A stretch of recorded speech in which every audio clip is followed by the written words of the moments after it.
നമുക്കിന്ന് റൈനോസേഴ്സിനെ പറ്റി നോക്കിയാലോ. അതുപോലെ എൻ്റെ ചാനൽ 312 സബ്സ്ക്രൈബേഴ്സായി സപ്പോർട്ട് ചെയ്ത എല്ലാവർക്കും താങ്ക് യു സോ മച്ച്. കാണ്ടാമൃഗത്തിനെയൊക്കെ കാണാത്തവർ ചുരുക്കമായിരിക്കും കേരളത്തിൽ. അതിന് സൂയിലൊക്കെ അതിനെ കാണാൻ കഴിയും.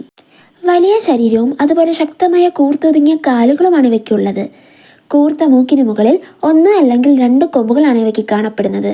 അതാണ് ഇവിടെ ഏറ്റവും വലിയ പ്രധാന പ്രത്യേകതയും. അതുപോലെ ഇവയ്ക്ക് കട്ടിയുള്ള തൊലിയായിരിക്കും കാണുക. അതുകൊണ്ട് തന്നെ നമ്മൾ പലപ്പോഴും കേട്ടിട്ടുണ്ട്, നിനക്ക് കാണ്ടാമൃഗത്തിൻ്റെ തൊലിയാണോ എന്ന് ചോദിക്കാറില്ലേ? നിങ്ങളിതെങ്കിലും കേട്ടിട്ടുണ്ടോ അങ്ങനെ? ചെവി വലുതും ചലിപ്പിക്കാൻ കഴിയുന്ന വിധം ശക്തിയുള്ളതുമാണ്. അതുപോലെ വലിയ കഴുത്തും ചെറിയ വാലുമാണ് ഇവയ്ക്കുള്ളത്. റൈനോസസ് സാധാരണമായി ശാന്തജീവികളാണ്. എന്നാൽ ഇവ ഉപദ്രവിച്ചിട്ടുള്ള കേസുകളും റിപ്പോർട്ട് ചെയ്തിട്ടുണ്ട്. അതൊക്കെ ഇവരുടെ മൂഡനുസരിച്ചിരിക്കുമേ.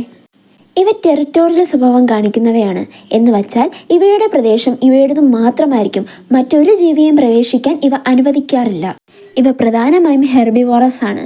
പുല്ല്, ഇല, തടി പോലെയുള്ള സസ്യഭാഗങ്ങളാണ് ഇവ പ്രധാനമായും ആഹാരമാക്കാറുള്ളത്. വെള്ളത്തിനകത്താണ് ഇവ കൂടുതൽ സമയം ചെലവഴിക്കുന്നത്.